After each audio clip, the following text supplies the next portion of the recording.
Hello, you are watching Shalom World News. I'm David Kerr from Lansing in Michigan, and these are your latest news headlines from around the world. Pope Francis has repeated his call for a ceasefire in the Holy Land.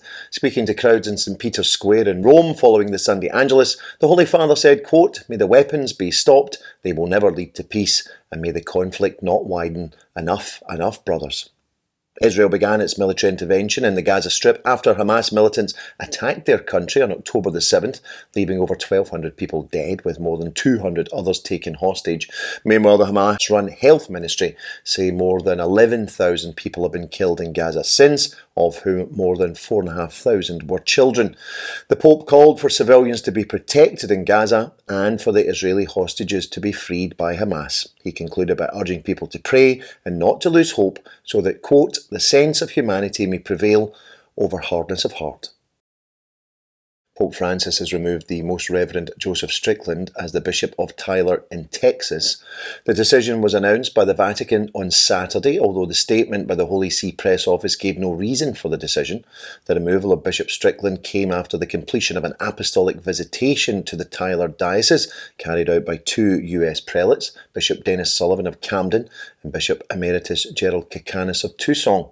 Bishop Joe Vasquez of Austin in Texas will now serve as Apostolic Administrator of the Tyler Diocese, which serves around 120,000 Catholics in the eastern part of the state.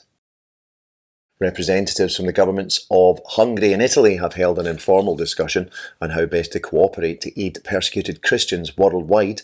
The meeting took place on November the 10th in Rome during a conference entitled Hungary Helps in Africa, which was organised by the Hungarian Embassy to the Holy See. During the day, the Hungarian Secretary of State for Aiding Persecuted Christians, Tristan Azbej, took time to sit down with the Italian Special Envoy for the Protection of Religious Freedom, Davide Dionisi. Secretary of State Azbej told the conference that an estimated 300 million people worldwide are persecuted because of their Christian faith, including 1 in 5 Christians in Africa. A campaign group of Pakistani Christians have staged a protest outside the European Parliament in Brussels to raise the issue of religious liberty in their homeland. The group, who are called the European Pakistani Christian Action Committee, held their protest on Friday. The group say they want the European Union to encourage Pakistan to comply with its human rights obligations under trading agreements they have with the EU. Among the list of demands are the revising of anti-blasphemy laws in Pakistan and the prohibiting of forced conversions of minority women and girls to Islam. Archbishop Aquila of Denver in Colorado says the broad cultural acceptance of drug use, including the legal use of marijuana, has been disastrous for society. In a new pastoral letter entitled "That They May Have Life," Archbishop Aquila offered his prayers for all those who have turned to drugs to escape reality, to avoid pain, or to deal with loneliness and emotional wounds. He asked that the Lord God will have mercy on them, will turn their hearts away from drugs, and will offer them true love and peace. The state of Colorado legalized the use and possession of marijuana for recreational purposes back in 2012. The body which represents Catholic schools in Northern Ireland have raised concerns about new sex education guidelines currently being proposed by the British government. The Catholic Trustees Service say the new measures will override parental rights and impose values on Catholic schools contrary to the Church's teaching. The group are now urging Catholic parents to participate in the Department of Education's Relationships and Sexuality Education consultation to express their concerns. Across Northern Ireland, there are 489 Catholic schools, serving the needs of 46% of the province's school population.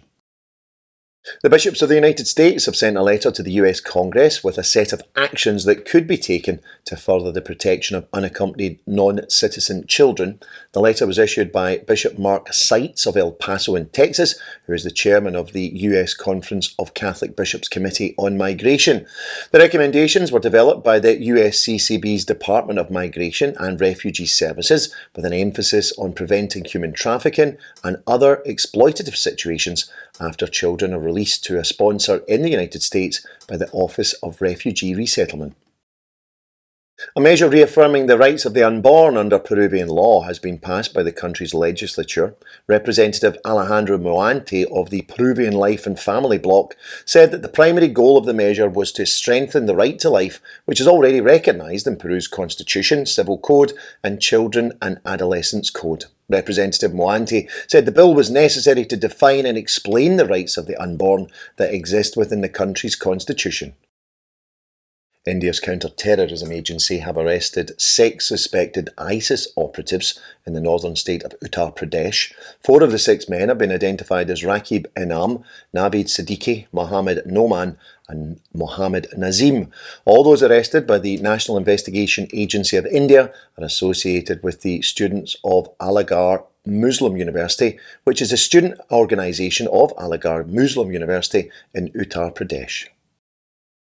Christian leaders in South Africa are urging young people to become active in politics by signing up to vote in the country's 2024 elections and engaging with many candidates who are running for government. The plea has been made by the National Church Leaders Consultation Organisation. Finally, the Shrine of Santiago de Compostela in northwestern Spain is witnessing a record number of pilgrims. That's according to new figures. Since the beginning of this year, more than 438,300 pilgrims have visited the shrine to venerate the relics of the Apostle St. James the Great. According to various reports, 44% of pilgrims have been Spanish, but more than 200,000 have also arrived this year from France. The Camino de Santiago, or Way of St. James, has attracted pilgrims since the 9th century. Well, that's your latest headlines for now. Do join us for more tomorrow. You can also join us at swnews.org for news updates. Shalom.